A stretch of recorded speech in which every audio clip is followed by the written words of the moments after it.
오늘 우리들에게 주신 하나님 말씀은 시편 135편입니다. 1절부터 6절까지 말씀을 제가 읽고 그리고 4절 말씀을 다 같이 다시 한번 읽겠습니다. 하나님 말씀 받들어 읽습니다. 할렐루야. 여호와의 이름을 찬송하라. 여호와의 종들아 찬송하라. 여호와의 집 우리 여호와의 성전 곧 우리 하나님의 성전뜰에 서 있는 너희여 여호와를 찬송하라. 여호와는 선하시며 그의 이름이 아름다우니 그의 이름을 찬양하라. 여호와께서 자기를 위하여 야곱 곧 이스라엘을 자기의 특별한 소유로 택하셨음이로다. 내가 알거니와 여호와께서는 위대하시며 우리 주는 모든 신들보다 위대하시도다.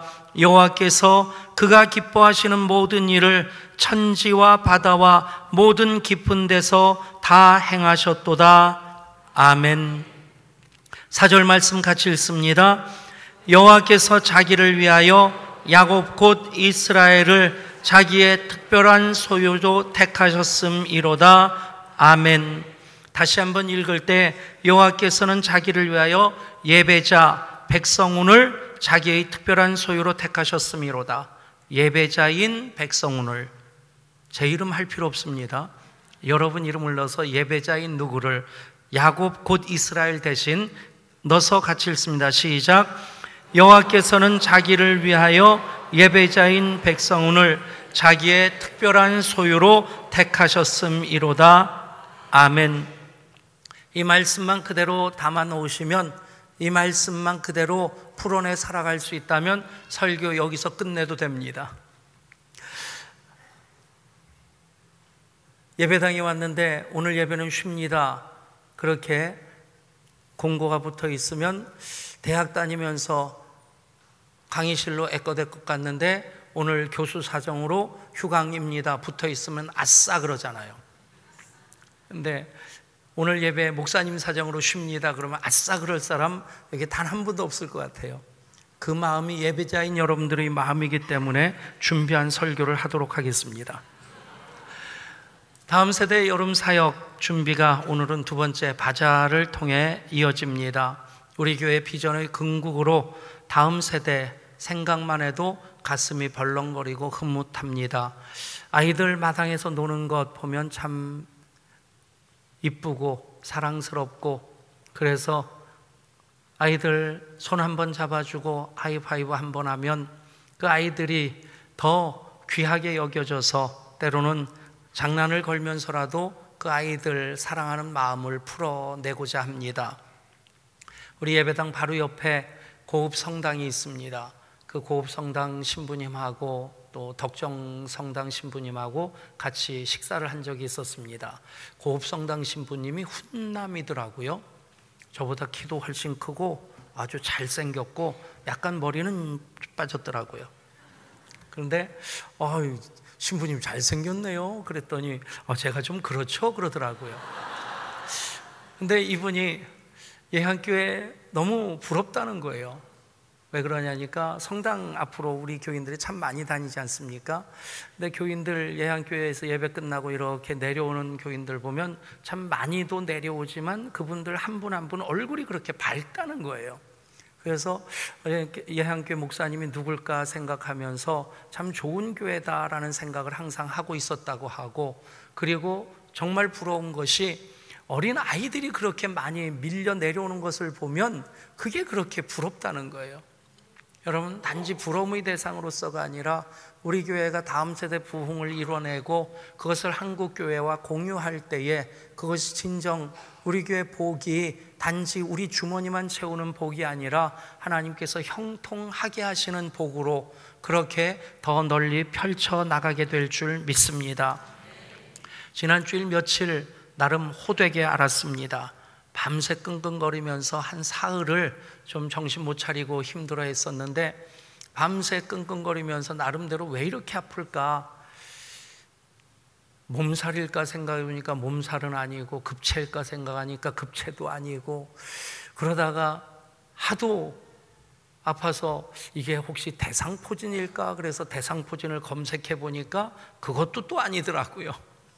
근데 끙끙 앓으면서 미안한 마음이 새벽 기도 때 권사님 한 분이 수술 받으러 가신다고 기도 부탁을 하셨는데, 그렇게 기도 못 해드리는 것이 그냥 마음에 걸리고, 그렇게 아픈 과정 속에서 왜 그렇게 아플까, 무엇 때문일까, 이런저런 생각을 하다가 문득 그 생각이 들었습니다. 늙어서 아픈가 보다. 그러니까 그 다음에 궁금증이 사라지더라고요. 늙어서 아픈가 보다. 그러면서 한 사흘 호되게 앓으면서 저 나름대로 정리한 것이 있었습니다. 나이 탓하며 살지 말고 나이 갚으면서 살아야 되겠다. 나이 탓하려고 한다면 이런저런 핑계거리 많겠지만, 나이 갚으면서 살려고 하면 주어진 시간들, 기회들 더 소중히 여길 수 있겠다 믿습니다. 우리 교회도 내년이면 20주년입니다. 20주년이면 짧은 세월 아니고, 또 20주년 맞이하기까지 하나님 행하신 일들 크고 많기만 합니다. 그러나 그것이 또 나이 탓하려고 한다면 이만하면 되었다는 생각으로 머물러 있기 쉬울 텐데, 나이 갚으면서 살려고 한다면 우리는 다음 세대 비전을 더욱 키워가고, 목장을 통해서 교회 안의 작은 교회, 건강한 교회의 꿈을 이루어갈 때 진정 위대한 교회로서 하나님께서 마음껏 앞세워 사용하시고자 하시는 그 뜻에 부합한 우리 교회가 될 줄 믿습니다. 나이 탓하며 사는 것 아니고 나이 갚으며 살아야 되겠다 하는 생각과, 이제 6월, 7월 9가지 주제를 쭉 이어가면서 크리스찬 베이직, 우리 믿음의 기초를 든든히 하는 것, 그것도 나이 갚으며 살기 위해서 우리가 신앙의 연륜이 얼마나 되든지, 우리 직분이 무엇이든지 다시 한번 점검해야 될 이유가 충분하다 믿습니다. 구원, 믿음, 예배, 공동체인 교회, 재정, 사역, 훈련, 선교, 비전의 9가지 주제, 이 기초를 튼튼히 하지 아니한다면 하나님께서 주시는 선물로서 은사를 받는다 할지라도 그 은사가 오용되거나 남용될 수 있고 왜곡되어서 오히려 하나님 영광을 가리울 수 있다 생각합니다. 은사만이 아니라 우리들의 하나님께서 허락하셔서 받아 누리는 모든 삶의 기회들, 우리 생명도 그렇고 건강도 그렇고 우리 직업이라든가 직장, 교회 사역과 비전도 정말 하나님 주시는 이 은혜 위에, 기초 위에 하나하나 쌓여지면 이 모든 것들이 하나님의 영광을 더 풍성히 하는 도구가 되겠지만, 만약 기초가 제대로 돼 있지 않은데 이것들이 쌓여진다면 사상 누각이라는 말 그대로 한순간에 무너져 내릴 수 있겠다는 생각을 합니다. 우리 신앙의 연조가 깊으면 깊을수록 기초를 든든히 다져나가는 작업 소홀히 하지 않아야 된다 생각합니다. 이제 다음 세대의 부흥을 위해서 우리가 지원하고 격려하는 것만이 아니라 우리 모든 예배자들, 공동체인 주님의 몸인 우리 교회의 기초가 얼마나 든든한지 그것을 확인하는 크리스찬 베이직의 9번의 시간이 될 수 있기를 간절히 소원합니다. 첫째 시간 구원에 대해서 말씀드렸습니다. 다시 한번 따라 하실까요? 구원은 하나님의 가장 큰 선물입니다. 그렇습니다. 하나님의 가장 큰 선물이 구원이고, 하나님이 가장 소중히 여기시는 일, 하나님이 가장 중요하게 행하시는 일이 구원입니다. 삼위일체 하나님의 존재 이유가 바로 구원이다 라고 얘기하는 것, 그것은 정확한 얘기입니다. 성경 전체는 하나님의 구원의 이야기고, 구원의 하나님이 우리를 만나시고자 찾아오시고 자신을 계시해 주신 그런 얘기들이 바로 성경입니다. 그 구원의 하나님을 우리는 믿음을 통해서 만나게 됩니다. 믿음을 통해서 그 하나님이 나의 하나님이 됩니다. 다시 한번 따라합니다. 구원의 하나님을 만나는 통로가 믿음입니다. 그렇습니다. 믿음을 통해서 구원의 하나님을 나의 하나님으로 만나게 됩니다. 오늘 크리스천 베이직 세 번째로 예배입니다.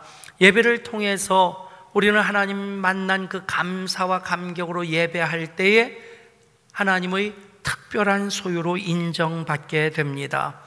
예배는 구원의 하나님, 그렇게 나의 하나님으로 만난 우리의 각자의 반응이 바로 예배입니다. 그 예배를 기뻐하신 하나님께서 예배하는 우리들을 하나님의 특별한 소유로 삼아 주십니다. 따라하십시다. 예배하는 우리는 하나님의 특별한 소유입니다. 아멘. 그렇습니다. 예배는 우리로 하나님의 특별한 소유 되게 하는 예배입니다. 우리가 인생 살아가면서 여러 가지를 소유하며 살아갑니다. 그런데 어떤 것들은 곧장 쓰레기로 변하는 것이 있겠고, 어떤 것은 버릴까 말까 고민하게 만드는 것들이 있고, 어떤 것들은 이사를 100번 1000번을 가도 그 어떤 어려운 일이 있어도 결코 버릴 수 없는, 포기할 수 없는 소중한 것이 있습니다. 제가 부목사로서 대학부를 지도할 때 그런 프로그램을 한번 했었어요. 여러분들의 가장 소중한 것이 무엇인지 10가지를, 종이 쪽지 10개를 나누어주고 거기다 10가지를 각각 쓰게 했습니다. 사람은 쓰지 말고 물건만을 써봐라. 나름대로 소중히 여기는 것, 뭐 예금 통장도 있을 테고 뭐 등등등등 다, 일기장도 앨범도 다 썼습니다. 그 중에 절반을 포기해야 된다면 5가지를 버려라. 5가지를 갈라놨습니다. 그 나머지 5가지 중에서 갑자기 불이 났을 때 내가 한 가지만 가지고 나간다고 생각하면 무엇을 가지고 나갈 것인지를 한번 선택해봐라. 여러분, 그것이 여러분 집안에 있는 모든 것이 다 소유입니다. 그런데 어떤 것은 곧 쓰레기가 되고, 어떤 것은 이사 갈 때마다 버려야 될 것인지 말아야 될 것인지 고민하는 대상이 되고, 그 어떤 것은 불이 나더라도, 그래서 다른 것을 다 포기하더라도 그것은 포기할 수 없어서 가지고 나가는 그것, 그게 우리에게 특별한 소유입니다. 그렇다면 여러분, 하나님께 우리 한 사람 한 사람이 특별한 소유가 된다는 것은 그런 의미입니다.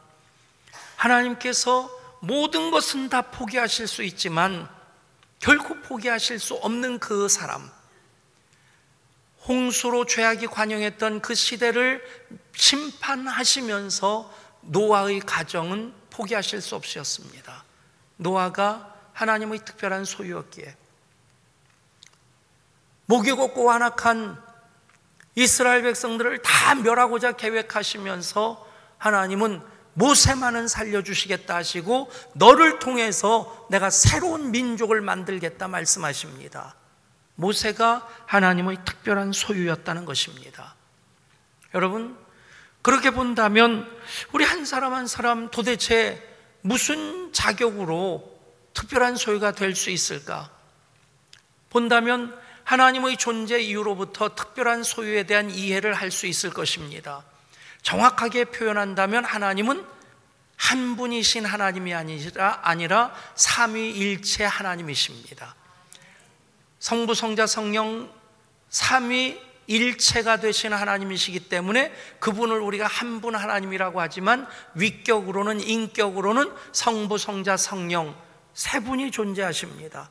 그분이 구원하시고 우리를 사랑하시고 또 우리에게 그 은혜를 베푸심에 있어서 성부, 성자, 성령 하시는 하나님이 하시는 일이 선택하시고 구속하시고 인쳐주시는 그런 일로서 구분은 되어지지만 그 목적에 온전히 하나가 되기 때문에 한 분 하나님이신 것입니다. 여러분, 삼위일체 하나님은 이해의 대상이 아니라 믿음의 대상입니다. 믿으면 내 은혜가, 내가 받는 복이 3배나 많아집니다. 아멘. 근데 한 신학자는 그렇게 표현을 합니다. 삼위일체 하나님 그 존재 양식은 하나님의 사회성이다.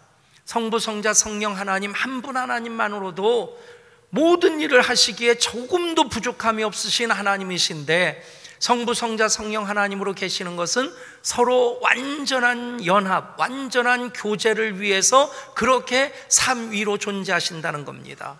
그것을 그 신학자는 사회성이라고 얘기하는 겁니다.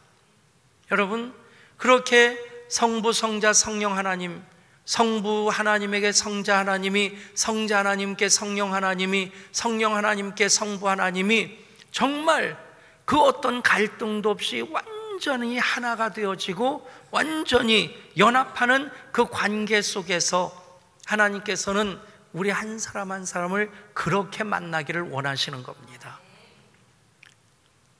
물론 하나님은 모든 사람들을 다 사랑하십니다. 그 사랑의 표현이 어떤 이는 아프게 사랑하시고 어떤 이는 기쁘게 사랑하십니다. 여러분 모두가 아프게 사랑하시는 대상이 아니라 기쁘게 사랑하시는 대상이 될 수 있기를 축복합니다. 그렇게 하나님께서 포기할 수 없는 바로 그 사람으로 삼으시는 그 사람이 누구일까? 성경적으로 하나님의 특별한 소유라고 하는 그 사람은 바로 하나님을 나의 하나님으로 만나고 그래서 그 하나님으로 기뻐하며 하나님 기뻐하시는 예배를 드리는 예배자를 말합니다. 그 예배자를 성경은 하나님의 특별한 소유라고 하고 있는 것입니다.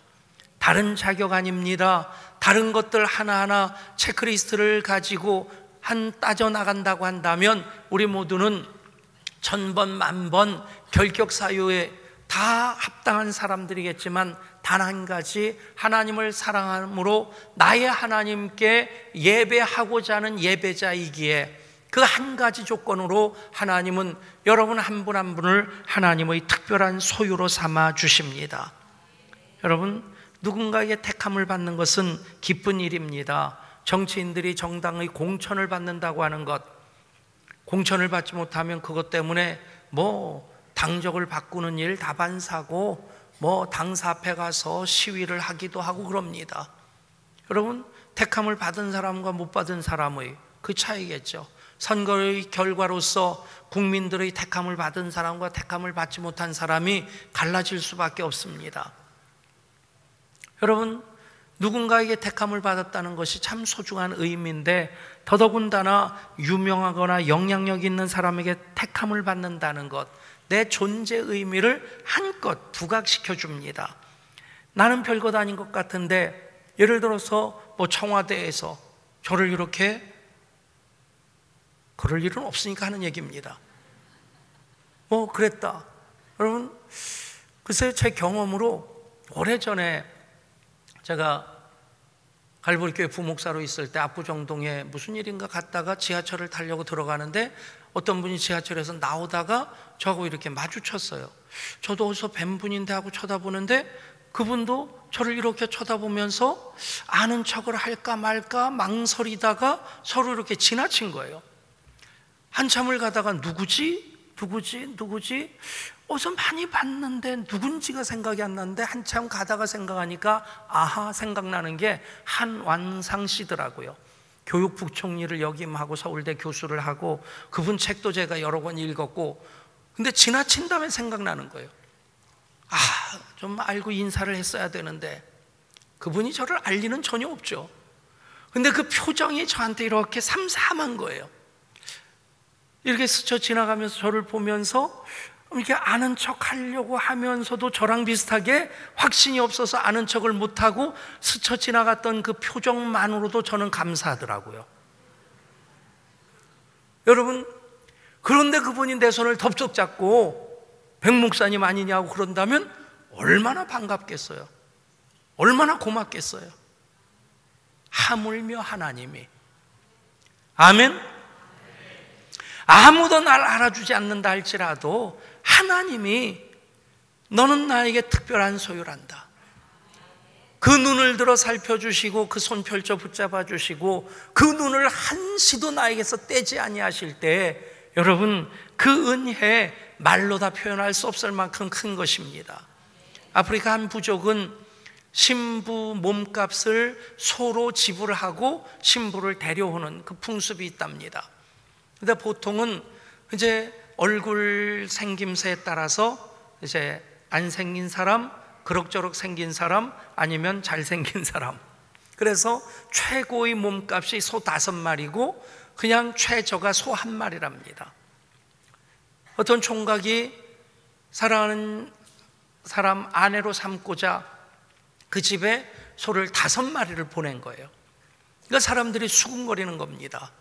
아니, 소 한 마리 값밖에 안 되는데, 그 사람은 잘 쳐줘봤자 소 2마리만 줘도 되는데, 그런데 이 신랑은 내가 사랑하는 아내인데, 내가 아내로 데려오는데, 내가 그를 가장 사랑한다고 하는, 가장 존귀히 여긴다는 그 표현을 해야 되겠다. 그래서 소 5마리를 보낸 거예요. 사람들은 수군거리지만 그 아내는 행복했고, 내가 이만큼 사랑받는 존재다. 그것이 그 사람의 자존감이 되고 그 사람의 품위가 됐다는 겁니다.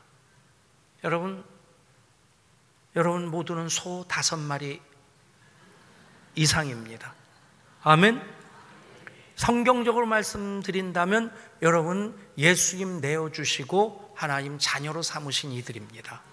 한번 따라 하실까요? 나는 예수짜리 인생이다. 아멘. 보태거나 뺄 것 없습니다. 하나님 여러분들을 사랑하셔서 독생자를 내어주시고 자녀 삼아주신 것입니다. 신명기 7장에서 하나님께서 이스라엘을 택하신 이유를 이렇게 기록하고 있습니다. 여호와께서 너희를 기뻐하시고 너희를 택하심은 너희가 다른 민족보다 수요가 많기 때문이 아니니라. 너희는 오히려 모든 민족 중에 가장 적으니라. 여호와께서 다만 너희를 사랑하심으로 말미암아 또한 너희의 조상들에게 하신 맹세를 지키려 하심으로 말미암아 자기의 권능의 손으로 너희를 인도하여 내시되 너희를 그 종되었던 집에서 애굽 왕 바로의 손에서 속량하셨나니. 아멘. 여러분, 이스라엘 민족이 큰 민족이 아니라는 겁니다. 가장 작은 민족인데 내가 너희를 사랑함으로 말미암아, 또 하나님께서 그 조상들이 하신 맹세로 말미암아, 그 이유는 이스라엘이 하나님께 예배하는 사람들이었다는 얘기입니다. 여러분, 하나님 은혜 없이 사는 사람 없는데 예배자들은 하나님 은혜에 대해서 깨닫고 감사하는 이들입니다. 그것을 소중히 여기는 이들입니다. 그들을 하나님께서 특별한 소유로 삼으시는데 말라기야 3장 17절에서도 특별한 소유에 대한 말씀이 나옵니다. 만군의 여호와가 이르노라. 나는 내가 정한 날에 그들을 나의 특별한 소유로 삼을 것이요 또 사람이 자기를 섬기는 아들을 아낌같이 내가 그들을 아끼리라. 아멘. 내가 정한 날에 그들을 나의 특별한 소유로 삼으리니. 여러분, 오늘 주의 날, 하나님 정하신 날에 하나님께서 또다시 예배하는 여러분들을 하나님의 특별한 소유로 삼으심을 믿으시기를 바랍니다.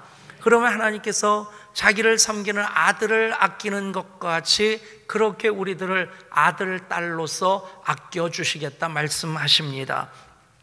그러면 우리는 왕같은 제사장으로 살아가게 되는 것입니다. 베드로전서 2장 9절 말씀입니다. 그러나 너희는 택하신 족속이요 왕같은 제사장들이요 거룩한 나라요 그의 소유가 된 백성이니 이는 너희를 어두운 데서 불러내어 그의 기이한 빛에 들어가게 하신 이의 아름다운 덕을 선포하게 하려 하심이라. 여러분, 택하신 족속으로 왕같은 제사장으로 거룩한 나라로 하나님 소유된 백성으로 우리가 깨닫게 되는 건 무엇입니까? 우리를 어두운 데서 불러내어 그의 기이한 빛에 들어가게 하신 것을, 하나님의 구원의 역사를 깨닫게 됩니다. 그래서 우리가 그의 영광을, 그 아름다운 덕을 선포하게 되는데 그것이 바로 우리의 예배입니다. 여러분, 사역과 비전은 그 예배의 연장입니다.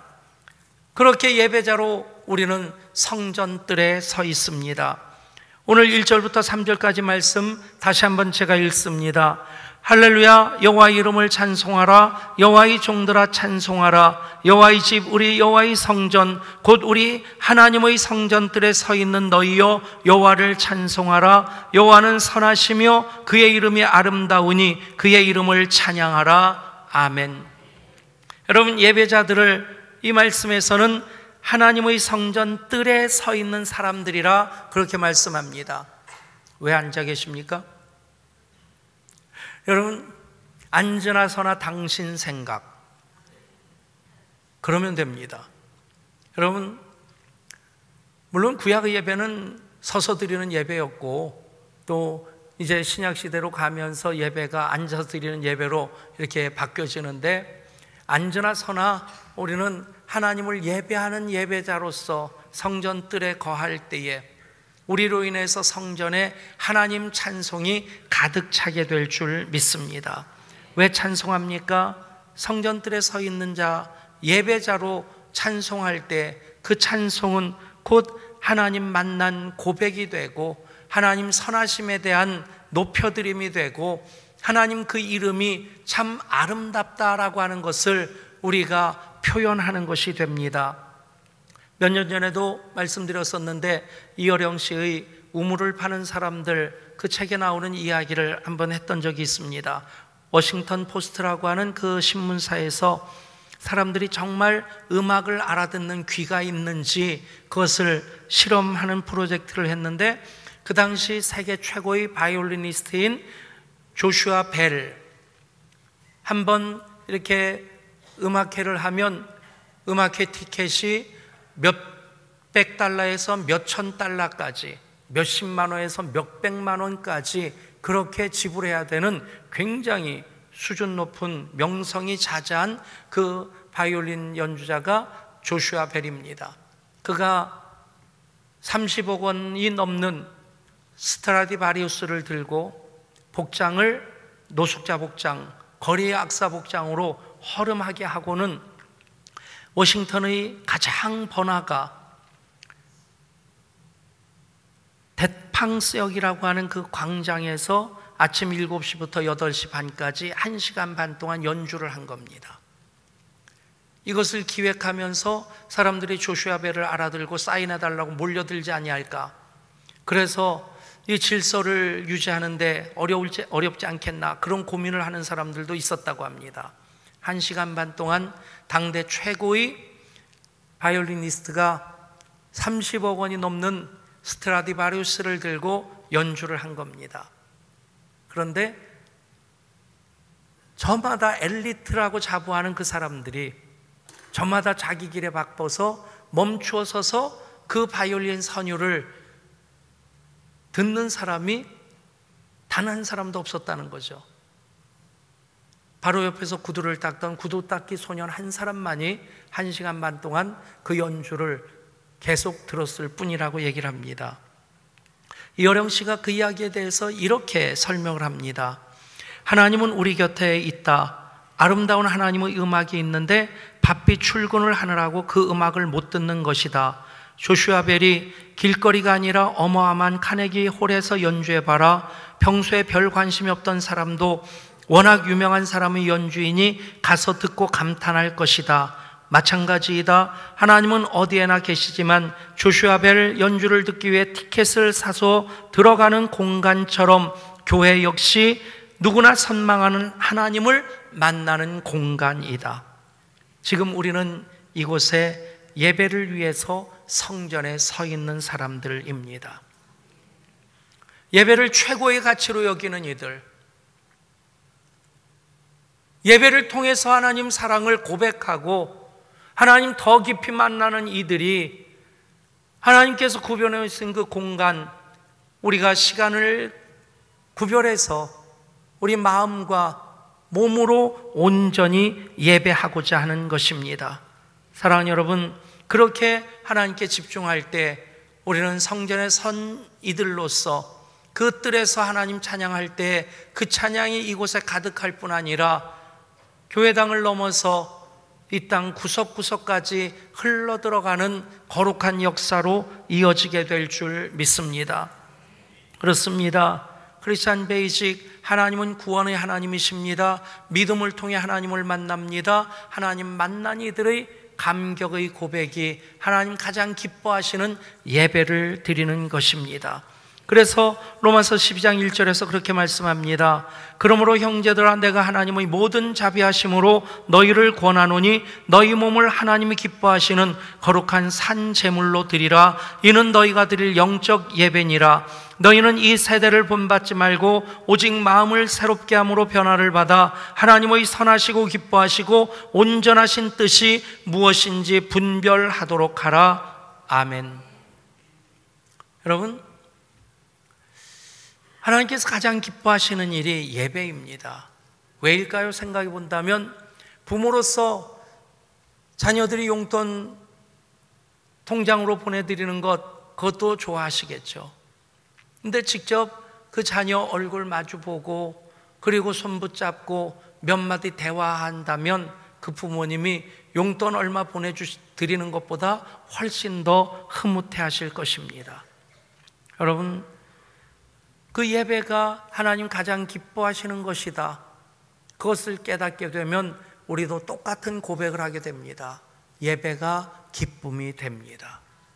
여러분, 예배가 여러분들의 기쁨이 될 수 있기를 소원합니다. 세상 사람들이 여러분들에게 가끔 하는 말 있지 않습니까? 무슨 재미로 예수 믿냐? 무슨 재미로 교회 다니냐? 그런데 여러분, 그들을 향해서 여러분들은 분명히 할 말이 있어야 됩니다. 예수 믿지 않고 무슨 재미로 사냐? 교회 다니지 않고 무슨 재미로 사냐? 아멘?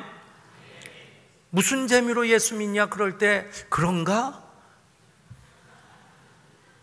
그런 이상한 사람은 우리 교회에 단 한 사람도 없기를 축복합니다. 그런 사람들을 향해 당당히 말씀하십시오. 예수 믿지 않고 무슨 재미로 사냐? 교회 다니지 않고 무슨 재미로 사냐? 여러분, 그것이 예배의 경험입니다. 그 경험을 가진 이들의 고백이 그 다음에 말씀하는 내가 알거니와입니다. 내가 알거니와. 5절 이하의 말씀입니다. 내가 알거니와 여호와께서는 위대하시고 우리 주는 모든 신들보다 위대하시도다. 여호와께서는 그가 기뻐하시는 모든 일을 천지와 바다와 모든 깊은 데서 다 행하셨도다. 아멘. 내가 알거니와. 예배를 드리게 되면 하나님 위대하심을 알게 됩니다. 모든 신들보다 위대하신 하나님, 내 편 되시는 나의 하나님으로 감사하고 감격하게 됩니다. 여호와께서는 그가 기뻐하시는 모든 일을 천지와 바다와 모든 깊은 데서 다 행하시는 분이신데, 여호와께서 그가 기뻐하시는 모든 일 우리에게 마땅히 행하신다고 하는 그 기대가 있고 그 믿음으로 간구할 때 하나님께서 그가 기뻐하시는 모든 일을 우리 가운데 행하시는 것, 그 하나하나가 내가 알거니와가 됩니다. 내가 알거니와. 그것이 우리의 간증입니다. 그것이 우리의 찬송입니다. 사랑하는 여러분, 위대하신 하나님을 만나기를 소원하십시오. 그러면 위대하신 하나님을 만나게 됩니다. 창조주 하나님을 만나기를 소원하십시오.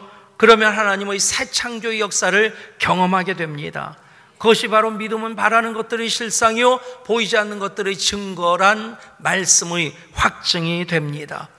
객관적으로 하나님에 대해서 하는 것도 중요합니다. 더 중요한 것은 주관적으로 내가 하나님을 만나는 경험입니다. 그것이 내가 알거니와입니다. 개척하게 된 동기 중에 하나가 예배의 열망이었습니다. 부목사 때 나름대로 분에 넘치는 사랑도 받고 또 나름대로 인정받을 만큼 열심히 사역을 했습니다. 목사가 안 되려고 했는데 목사가 된 이후에 목사 된 것이 참 좋다, 감사하다, 그 고백을 하면서, 그래서 담임 목사로 부임하게 되었을 때 이제 그동안 훈련했던 모든 그 비전들을 마음껏 펼쳐낼 수 있으리라 생각을 했는데, 오히려 5년 담임 목사의 경험은 한마디로 광야학교라고 하는 말로 그렇게 정리될 만큼 가슴 아리를 많이 하는 시간이었습니다. 오죽하면 담임 목사 연수 과정이 있다면 생활비 받고라도 연수 받아야 될 텐데, 생활비 받으면서 그렇게 담임 목사 연수 받는다고 생각하자 마음을 그렇게 정리해 봤어도 여전히 힘든 것은 힘든 것이었습니다. 가장 힘든 때가 언제였냐면 주일 낮 예배를 마치고 오후 예배가 3시에 시작되는데 그 사이에 한 달에 한 번씩 당회를 합니다. 당회를 하면 꼭 그런 느낌이 들었어요. 6분 장로님이 한 달 내내 목사에게 할 말을 다 준비했다가 그때 다 쏟아놓는 듯한, 근데 그분들은 해야 된다고 생각하고 하시는 말씀인데 그것들이 저한테는 화살로 와서 꽂혔습니다. 그래서 정중하게 부탁도 해봤어요. 오후 예배 끝나고 당회하면 어떻겠습니까? 그런데 서울에서 오고 가시는 장로님 한 분이 그러면 당신이 집에 늦게 가기 때문에 안 된다는 겁니다. 당회 끝나고 나면 제 영이 새카맣게 죽었다는 생각이 들었어요. 그런 상태로, 준비되지 않은 상태로 예배 인도자로 나가야 된다는 것이 저에게는 얼마나 힘들었는지. 강대상으로 올라가는 계단이 3개인데 그 3계단을 올라갈 때마다 사형장으로 올라가는 사형수의 심정이 이럴까 하는 생각도 해봤고, 그 3계단 올라가다가 현기증이 나서 쓰러져서 나중에 눈 떠보면 병원이었으면 참 좋겠다. 내가 스스로 자해할 수는 없고 그냥 현기증 때문에 쓰러져서 그렇게 참 사형장으로 올라가는 것과 같은 그 심정으로 올라가야 되는 그것을 피할 수 있으면 좋았겠다. 그렇게 올라가서 찬양을 시작하면 정말 억지로 찬양을 해야 됩니다. 제 얼굴이 그냥 화석처럼 굳어 있다는 것 느끼겠고, 찬양하기 위해서 입을 벌리면 이 근육들이 경직돼서 억지로 움직이는 느낌이었습니다. 그런데 그렇게 예배하면서 처절하게 깨닫게 된 것이 예배 때문에 내가 산다. 그렇게 찬양하다 보면 찬양을 통해서 하나님 나를 만져주십니다. 그렇게 설교를 하면 대언자로서 설교를 교인들에게 하는 목사가 아니라 그 말씀을 하나님이 나에게 주시는 말씀으로 받게 됩니다. 그 일은 반복되어지지만 반복되는 과정을 통해서 저는 처절하게 고백할 수 있었던 것이 예배 없이 나 못 산다. 여러분, 그것이 저의 내가 알거니와입니다. 오늘 예배를 통해서 여러분 한 분 한 분 내가 알거니와의 고백이 있기를 축복합니다. 여러분이 예배의 기쁨을 누렸을 때, 하나님 만난 감격이 있을 때, 예배를 통해서 하나님 만져주시는 그 은혜를 경험했을 때 그것이 내가 알거니와가 됩니다. 정리합니다. 하나님의 가장 큰 선물은 구원입니다. 그 구원의 하나님을 우리는 믿음을 통해 나의 하나님으로 만나게 됩니다. 그래서 감사함으로 하나님 앞에 하나님 가장 기뻐하시는 예배를 드릴 때에 예배자인 우리들을 하나님은 하나님의 특별한 소유로 삼아 주십니다. 저는 예배가 참 좋습니다. 여러분들도 예배가 좋기를 소원합니다. 저는 예배 때문에 삽니다. 여러분들도 예배 때문에 사시기를 축복합니다. 하나님, 구원의 하나님을 믿음의 고백으로 나의 하나님으로 만난 우리들, 하나님 가장 기뻐하시는 예배를 드립니다. 이 예배의 경험이 내가 알거니와가 되게 하여 주옵소서. 내가 알거니와, 하나님 선하시고 그 이름이 아름다우시고 위대하시고 원하시는 그 기뻐하시는 모든 일을 우리 가운데 행하시는 하나님, 그 경험이 내가 알거니와가 되게 하여 주옵소서. 그것이 우리의 간증이고 우리의 찬송이 되어 사역과 비전을 통해 다음 세대와 목장을 통해 계속해서 하나님 나라 확장으로 이어지게 하여 주옵소서. 우리 주 예수 그리스도 이름으로 간절히 기도드리옵나이다. 아멘.